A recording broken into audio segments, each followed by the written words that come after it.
வணக்கம். நான் உங்கள் அம்மா வீட்டு சமையல் மீனாட்சி. பாருங்கள், வீட்டு டிப்ஸ் வந்து சின்ன சின்ன டிப்ஸ். அதாவது கிச்சனில் என்ன பண்ணலாம், அதுக்கப்புறம் நம்ம வெளியில் யூஸ் பண்ணுற பொருள், மாடியில் யூஸ் பண்ணுற பொருள், இதெல்லாம் வந்து எப்படி ஈஸியாக நம்ம யூஸ் பண்ணுறது, எந்த மாதிரி யூஸ் பண்ணால் நல்லாயிருக்கும், அந்த மாதிரி வீடியோ தான் இப்போ பார்க்க போகிறோம். ஃபஸ்ட்டு வந்து நம்ம தென்னந்தொடப்பு வாங்குவோம்.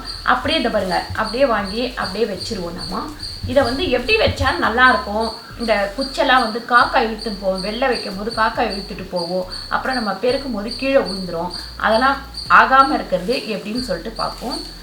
இப்போ இந்த ஃபஸ்ட் பாருங்கள், நம்ம தென்னந்தொடப்பு வாங்கும் போது பார்த்திங்கன்னா இந்த மாதிரி கயிறு கட்டி கொடுத்துருவாங்க. சிம்பிளாக ஏதாவது ஒரு கயிறு கட்டி கொடுத்துருவாங்க. இப்போ அது எப்படி கட்டினா நல்லாயிருக்கும் அப்படின்னு பார்க்கலாம். நல்லா இந்த மாதிரி கட்டிக்கங்க ஃபஸ்ட்டு.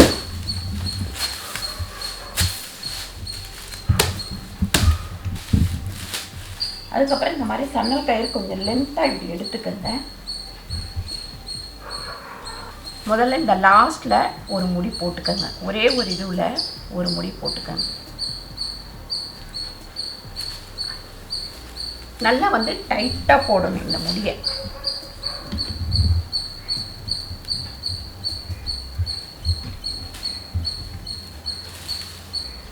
இந்த மாதிரி டைட்டாக போட்டதுக்கப்புறம்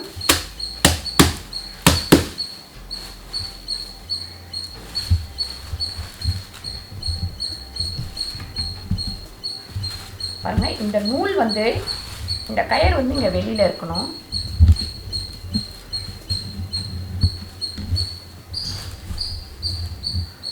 நல்லா இப்படி பக்கத்தில் வச்சு டைட்டாக இழுக்கணும்.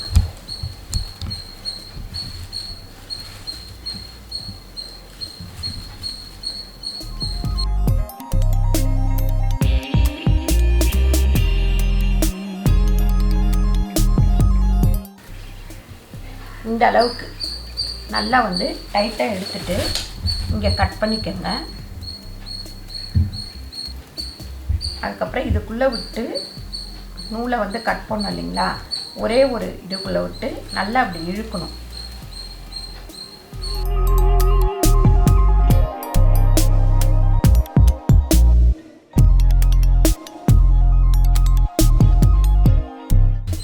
இந்த மாதிரி நீங்கள் டைட்டாக இந்த மாதிரி லைனாக போட்டுட்டிங்க அப்படின்னா உங்களுக்கு காக்கா இழுக்கும் போது தொடப்பை வந்து வெட்டிக்கிட்டு வராது. அதுக்கப்புறம் இந்த இடத்துல வந்து அழகாக கட் பண்ணிடலாம்.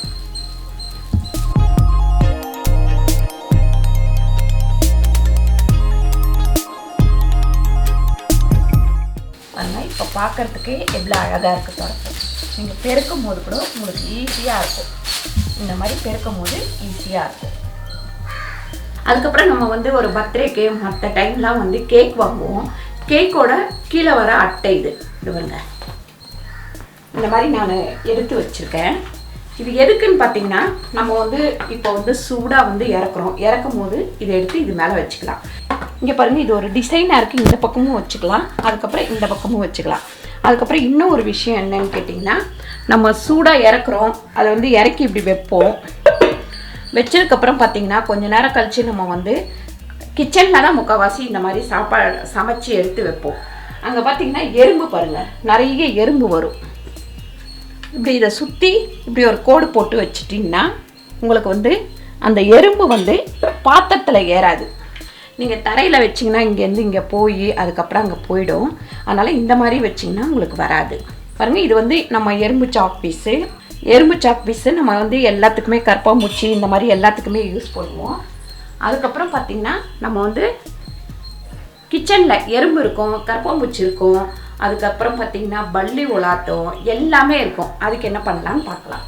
பாருங்கள், இந்த பாட்டிலில் வந்து ஒரு 2 ஸ்பூன் அளவுக்கு, சின்ன ஸ்பூனில் தான் போடுறேன், மஞ்சள்தூள். அதுக்கப்புறம் பார்த்திங்கன்னா வினிகர் ஒரு அரை பாட்டில் இருக்குது, அரை பாட்டில் வினிகர் சேர்க்குறேன்.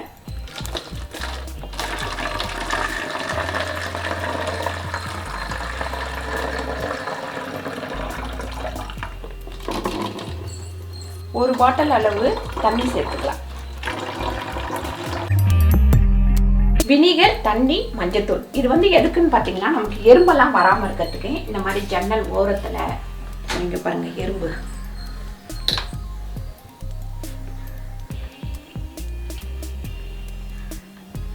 பாருங்கள் உடனே மயங்கிடும், எறும்பெல்லாம் மயங்கிடும். இந்த மாதிரி இப்படி ஓரத்துலலாம் வந்து அடிச்சுக்கலாம், கரப்பாம்பூச்சி வராது உங்களுக்கு. இது வந்து நமக்கு கெமிக்கலும் கிடையாது, எல்லாமே நம்ம சமையலுக்கு யூஸ் பண்ணுற ஒரு பொருள் தான். இது வந்து ரொம்ப ஈஸி. எறும்புக்கு, கரப்பானுக்கு, பல்லி இந்த மாதிரி எது வந்தாலுமே ஈ கூட வராமல் இருக்கிறதுக்கு இது வந்து வசதியாக இருக்கும். இது வந்து பார்த்திங்கன்னா கட்டி பெருங்காயம். நிறைய செடி நம்ம வந்து வச்சுருப்போம் வீட்டில். அதாவது பூக்கிற செடி வச்சுருப்போம், காய்க்கிற செடி வச்சுருப்போம். காய் காய்க்கிற செடியெல்லாம் பார்த்திங்கன்னா இப்போ அவரைக்காவட்டும், கத்திரிக்காயாகட்டும், லெமனு இந்த மாதிரி நிறைய செடி நம்ம வீட்டில் வச்சுருந்தோம் அப்படின்னா காய்க்கவே காய்க்காது. சில நேரம் பூத்துட்டு பூ வந்து கீழே கொட்டிடும். அந்த மாதிரி ஸ்டேஜில் இந்த மாதிரி கட்டி பெருங்காயத்தை எடுத்துக்கோங்க. எவ்வளோ செடி இருக்குதோ அந்த அளவுக்கு எடுத்துக்கோங்க. எடுத்துட்டு நல்லா போட்டு இப்படி சின்ன சின்னதாக போட்டு தண்ணியில் போட்டு இதை நைட்டே நம்ம ஊற வச்சிடணும். இந்த மாதிரி நல்லா ஊற வச்சிடணும். நல்லா ஊறிடும். கலந்துட்டு இப்போ ஒரு பாட்டில் தண்ணி வச்சுருக்கீங்க, அதாவது ஒரு 10 செடி இருக்குது அப்படின்னா ஒரு 25 கிராம் கட்டி பெருங்காயம் எடுத்துக்கணும். போட்டு ஊற வச்சதுக்கப்புறம் 2 பாட்டிலில் அந்த தண்ணியை கலந்துட்டு நம்ம வேர் ஊற்றணும். மேலே செடி கடிக்கக்கூடாது, வேர் ஊற்றணும். அப்படி ஊற்றுனீங்கன்னா பூ கீழே கொட்டாமல் நல்லா வந்து காய்க்க ஆரம்பிச்சிடும். அதுக்கப்புறம் செம்பருத்தி பாருங்கள், செம்பருத்தி பூ கட் பண்ணி அடிக்கிற வெயிலில் நம்ம முகம் வந்து கொஞ்சம் வெளியே போயிட்டு வந்தாப்புறம் அப்படியே கருத்து போயிடும். அந்த வெயில் பட்டு நம்ம முகம் வந்து கருக்கிறப்போ ஒரு மாதிரி அசிங்கமாயிடும். கையாகட்டும், கை, மூஞ்சி இதெல்லாம் இந்த செம்பருத்தி வேறு எதுவுமே போட வேணாம். நம்ம செம்பருத்தியை வந்து பறித்து நல்லா ஒரு கல்லில் வச்சு இழைச்சாலும் சரி, இல்லை மிக்சியில் போட்டு அரைச்சாலும் சரி, வேறு எதுவும் இதில் சேர்க்க வேண்டாம். வேணும்னா பால் இல்லைன்னா தயிர் சேர்த்துக்கோங்க. இதை வந்து நல்லா நம்ம அரைச்சிட்டு முகத்தில் தேய்ச்சி ஒரு 5 நிமிஷம் ஊற வச்சு கழுவுனா அவ்வளோ பளபளன்னு இருக்கும். இப்போ நான் அரைச்சி காமிக்கிறேன் பாருங்கள். கத்தாழை கட் பண்ணிக்கலாம். கத்தாழை கட் பண்ணியிருக்கிறேன். இது என்னன்னு பார்த்தீங்கன்னா, இதெல்லாம் கட் பண்ணிவிட்டு அதோட ஜெல் எடுத்து வெந்தயத்தில் நைட்டே ஊற வச்சுருங்க. ஊற வச்சுட்டு நல்லா வந்து அரைச்சி தலைக்கு பேஸ்ட் பண்ணணும். எல்லாமே அரைச்சி காமிக்கிறேன் வாங்க. செம்பருத்தி பூவை மிக்ஸி ஜாரில் போட்டுடலாம். போட்டுட்டு கொஞ்சமாக பால் விட்டுக்கலாம். இப்போ வந்து நம்ம பெண்கள் யூஸ் பண்ணுறோம் அப்படின்னா இதில் கொஞ்சம் மஞ்சத்தூள் கூட சேர்த்துக்கலாம்.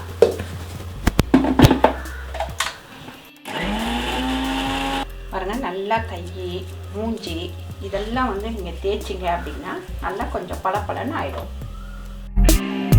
அதுக்கப்புறம் இந்த கத்தாழை வந்து நம்ம சீவிக்கலாம். இப்படி சைட்லலாம் கொஞ்சம் கட் பண்ணிவிட்டு நம்ம தலைக்கு வந்து முடி கொட்டும், இல்லைனா பேன் இருக்கும். அதுக்கப்புறம் பார்த்திங்கன்னா ரொம்ப ஹீட் ஆகிடும். அந்த மாதிரி ஆயிடுச்சு அப்படின்னா இந்த கத்தாழையை வந்து நைட்டே 1 ஸ்பூன் வெந்தயம் போட்டிருக்கேன். இதில் உங்கள் முடி எவ்வளோ இருக்கோ அதுக்கேற்ற மாதிரி நீங்கள் வெந்தயம் சேர்த்துக்கோங்க.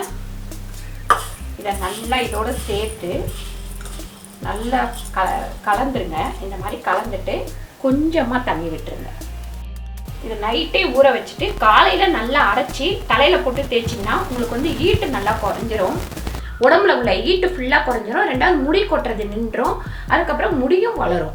அதுக்கப்புறம் நிறைய பேருக்கு வந்து நம்ம கை, கால், மூஞ்செல்லாம் பார்த்திங்கன்னா வரன்னு இருக்கும். இல்லை ஆயில் பேஸ்ட் சிலருக்கு வந்து ஆயில் வந்து அப்படியே வடிஞ்சிக்கிட்டே இருக்கும். அந்த மாதிரி உள்ளவங்களுக்கு நம்ம இந்த கொஞ்சம் மஞ்சத்தூள் மிக்சியில் போட்டுக்கலாம். மஞ்சத்தூள் நம்ம வந்து முகத்துக்கு பூசுகிற மஞ்சத்தூள், இல்லை கிழங்கு, இழைக்கிற கிழங்கு இருந்தாலும் கல் இருக்குது அப்படின்னா இழைக்கிற கல்லில் இழைச்சிட்டு இந்த கத்தாழையை அதிலேயே இழைச்சிட்டு முகத்துக்கு தேய்ச்சிக்கலாம். அப்படி கல் இல்லை அப்படின்னா இந்த மாதிரி மிக்சியில் கட் பண்ணி போட்டு நல்லா அரைச்சி மூஞ்சி தேய்ச்சிக்கலாம்.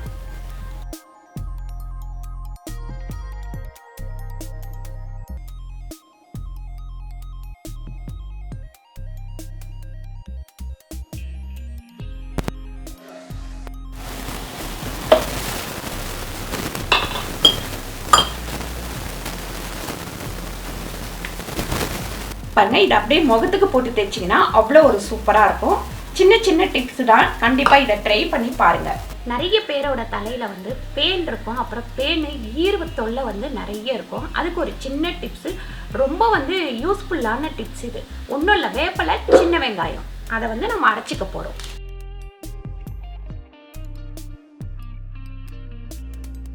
பாருங்க, கொஞ்சமாக தண்ணி விட்டுட்டு இதை அரைச்சிடலாம். பாருங்கள். இதை நல்லா அரைச்சிட்டு தலையில் போட்டு நல்லா தேய்ச்சிட்டு ஒரு 5 நிமிஷம் ஊற வச்சு குளிச்சிட்டோம் அப்படின்னா உங்களுக்கு பெயின் ஃபுல்லாக கிளியர் ஆகிடும். இது வந்து தொடர்ந்து ஒரு 3 வாரமோ இல்லை 4 வாரமோ போட்டிங்கன்னா உங்கள் தலையில் ஒரு பெயின் ஒரு ஈர் கூட இருக்காது. பாருங்கள், அருமையான சின்ன சின்ன டிப்ஸ் உங்களுக்கு கொடுத்துருக்கேன். இந்த டிப்ஸ் எல்லாமே நீங்கள் ட்ரை பண்ணி பாருங்கள், உங்களுக்கு ரொம்ப யூஸ்ஃபுல்லாக இருக்கும். இந்த வீடியோ பிடிச்சிருந்தா லைக் பண்ணுங்கள், ஷேர் பண்ணுங்கள், சப்ஸ்கிரைப் பண்ணுங்கள், ஃபேஸ்புக்கில் ஷேர் பண்ணுங்கள், மறக்காமல் கமெண்ட் பண்ணுங்கள். நன்றி, வணக்கம்.